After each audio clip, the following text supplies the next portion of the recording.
Hello again. I hope you're still doing well. We're still fine here. The weather's turned nice. It's gone hot and sunny again.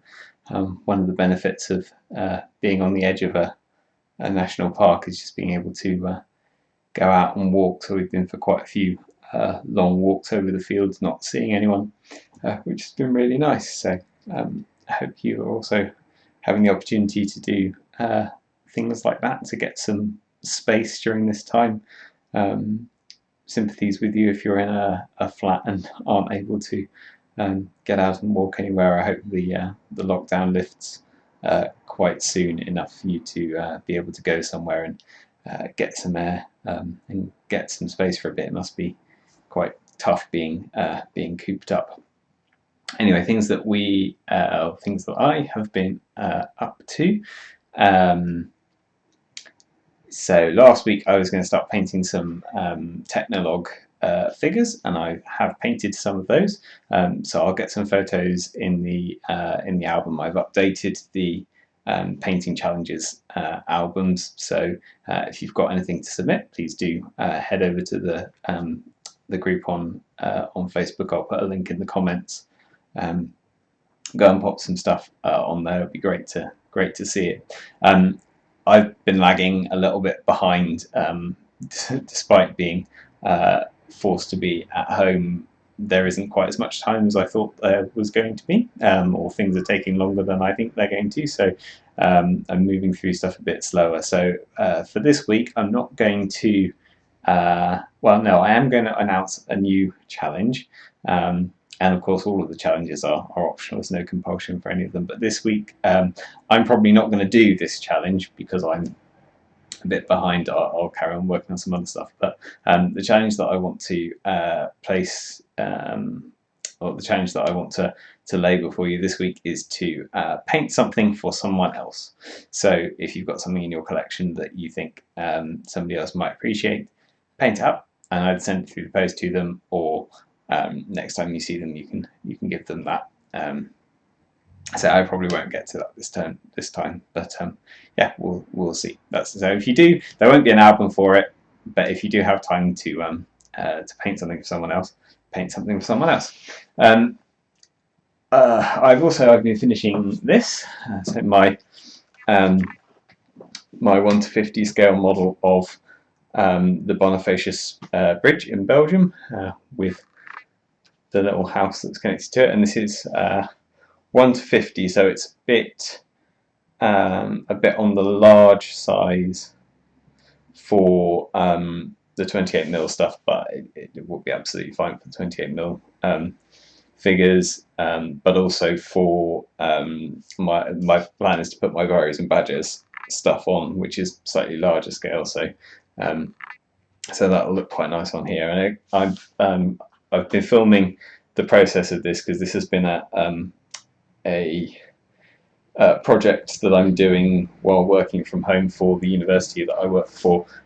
So doing a bit of teaching scale modelling while I've been doing this. I've been going through a few techniques about the water and doing the brickwork and painting and doing little architectural features. And so those videos are for the university, but I will edit a briefer synopsis together that might be of interest to people just doing general model making stuff for war games, and I will put that on the channel, so look out for that. That'll be appearing in the next week or so.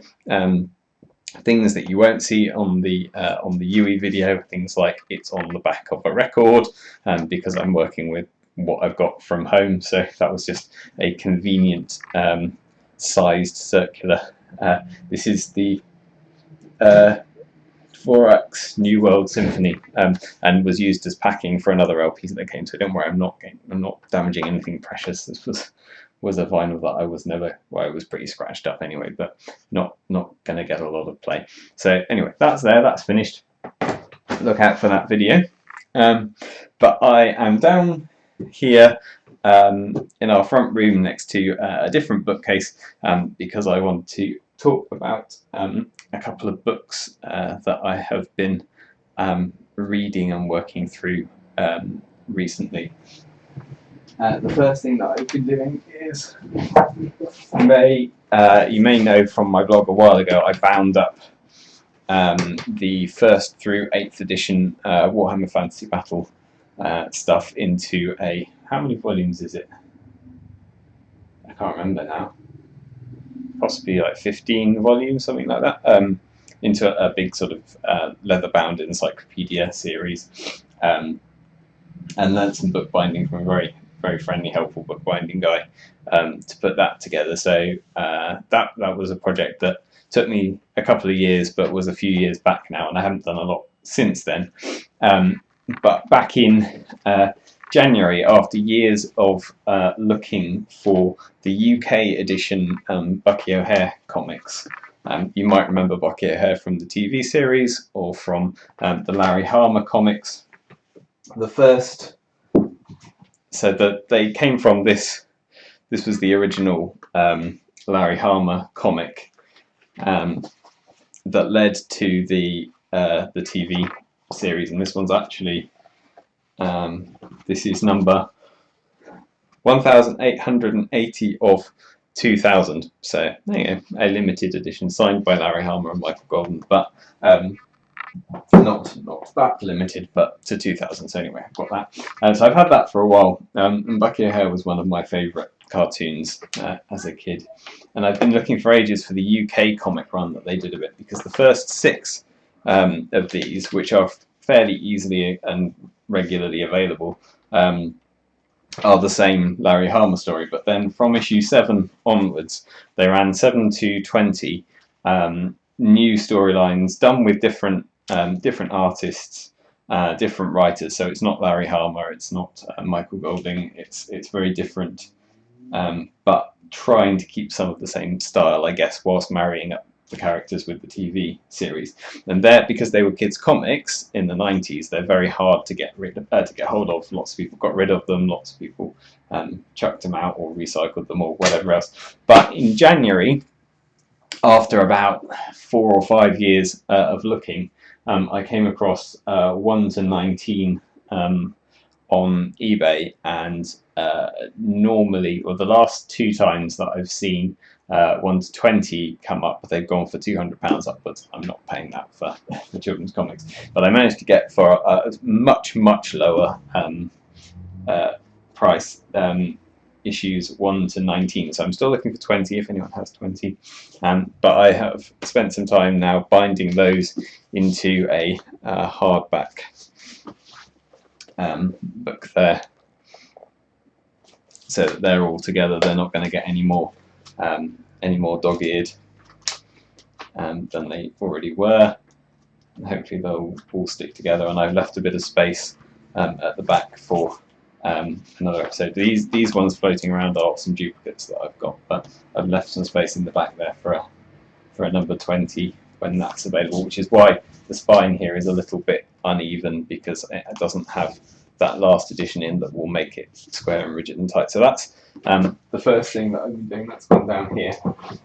And actually, a few years ago, I got in contact with Larry Harmer, and latterly with the chap who owns Continuity Comics, whose name I can't remember offhand, but I can look it up, about doing some Bucky O'Hare miniatures, because I got quite excited about doing that. And I did some research. They said they were happy for me to do some. They said they were always happy to license Bucky O'Hare stuff. But unfortunately, when I did the market research, not enough people seemed to remember it for it to be worthwhile doing. So I ended up not pursuing that. So let me know if you'd like some, because there's always possibilities there. But actually, back in November, I think it was, a guy that I had been doing some commission sculpting for sent me a new bunch of commission stuff, and some of that is some Bucky O'Hare bits and pieces to do. So I am sculpting some Bucky O'Hare stuff at the moment, unofficially, but we may see if we can make it official. But even if it's not made official, but you would like some figures, let me know, because they will undoubtedly make it cast, even if they aren't then publicly available. There'll be some castings floating around.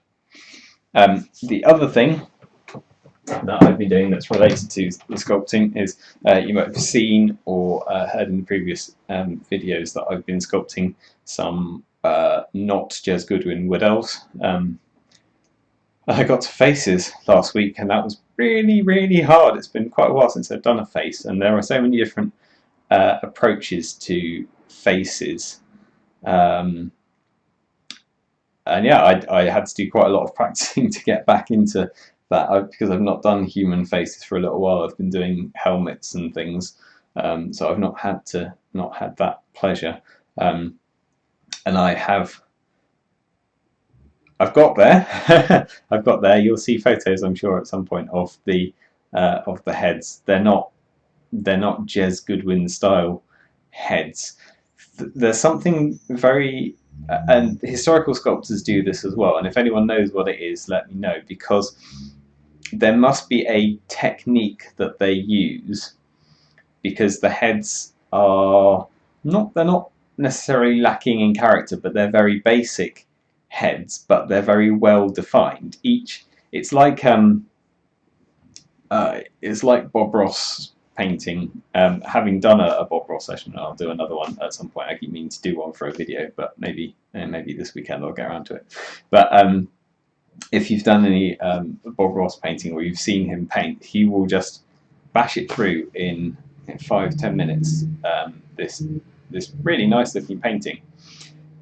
But when I tried to do it, when we tried to paint along, which is what he recommends people do, you have to keep stopping and starting and going back over things and trying to work out exactly how he's doing it. And if you put something wrong on the canvas, you can't correct it. The technique doesn't allow for it. You have to get it right first time. So if you're good and you get it right first time, then you can just knock it out really quickly. And I think that's very similar to the Jez Goodwin technique. And if anyone knows what that technique is, let me know, because I want to work through it. But they're very well defined shapes, but they're also very simple shapes. So it must be that he's just putting it in, blip, done. Whereas I put it in and then it's not quite right and try and mess around with it, and messing around with it doesn't necessarily work. So at the moment I'm sculpting faces in 3 stages. I'm doing a basic skull, then I'm doing a jawline, and then I'm putting the top of the head on top. And I find that putting the jawline in place first actually helps me to get the expression and the proportion in place more than if I put the top of the head in first. I'm not quite sure why that is. Maybe because it feels like there's more space if you're not working between an eye level that you've already done and a body that you've already done. It feels like you're quite cramped working at the chin area, whereas if you've done the chin area and you're working up, maybe it feels like there's more space around. I don't know, but I find it easier to do it that way around. Anyway, that's a sideline. So since I've been working on that, I decided to revisit this book that I mentioned in the live stream that I did for Salute, and in some photos afterwards when people were looking for recommendations for books. So I thought I'd do just a very quick review of this book. This is The Mythology of the Celtic People by Charles Squire. Definite recommended reading if you have any interest in British and Celtic mythologies and their comparisons. This book, I'm going to have a look at in the front because this is quite an old book. This was first published in 1912 as Celtic Myth and Legend, Poetry and Romance by Gresham Publishing Company, and then this edition published in 1996. So this was around a long time. Obviously 1996 is not that recent, but there was a lot of development in study of folklore between 1912 and 1996. That's, what is that, 84 years. And the fact that this was republished at the end of that indicates how good this is at giving you a synopsis. So it starts off by giving you some basics on mythology of the British Isles, the importance of Celtic mythology, sources, so where we find these stories, an analysis of who were the ancient Britons. So where did these cultures come from? What kind of cultures have fed into the mythology, the religion of the ancient Britons, and Druidism, so a study of religious and cultic practices. Then it goes into the stories of the Gaelic gods, and it treats this in three cycles. So it looks at in Irish mythology, you've got kind of three levels. There's the Firbolg, the original settlers of Ireland. Then there's the Tuatha De Danann, the kind of who become the pantheon of gods, but they're a higher level of being that come into the island. And then there are the humans that are largely, I guess, defined by the Fenians. Anyway, there's the three kind of mythic cycles that happen with the wars between the Firbolgs and the Tuatha De Danann.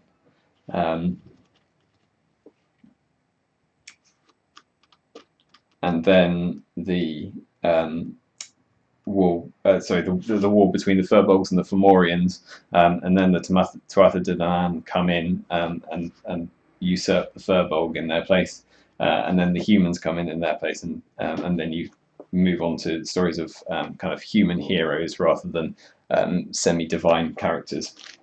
So it goes through those stages, and then it talks about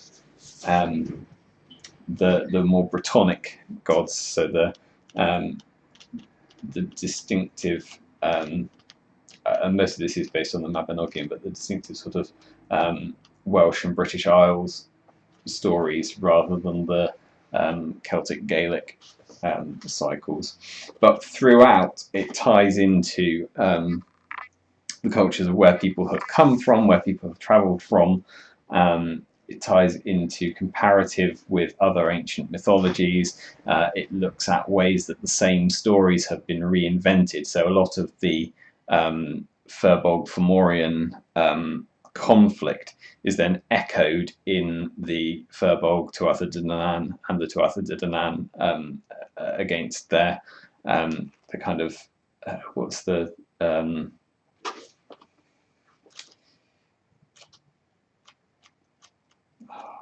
can't remember what so Tuatha De Danann means people of Danann, the goddess Danann or Danu, but there's a god of the underworld that the other race get. They would anyway. I can't remember. I will find it. But a lot of the cycles with the gods get re-echoed and retold again. So there are claims that they are actually the same cycle reinvented in different ways, and you see old gods pop back up again in different ways and called under different things. Even by the time you get the Christianization of Ireland, a lot of the stories of the gods are being told in the same way, but they are being appropriated as saints, or they've been given conversion stories to Christianize them. So it's quite interesting. It's a very thorough book, and I don't claim to be a scholar. All I am is an interested reader, and I will take the bits of it that interest me, and I will rework them into my own sort of mythologies. But it's a very thoroughly written book, and I definitely recommend getting a hold of one of these. So yeah, that's what I have been up to this week.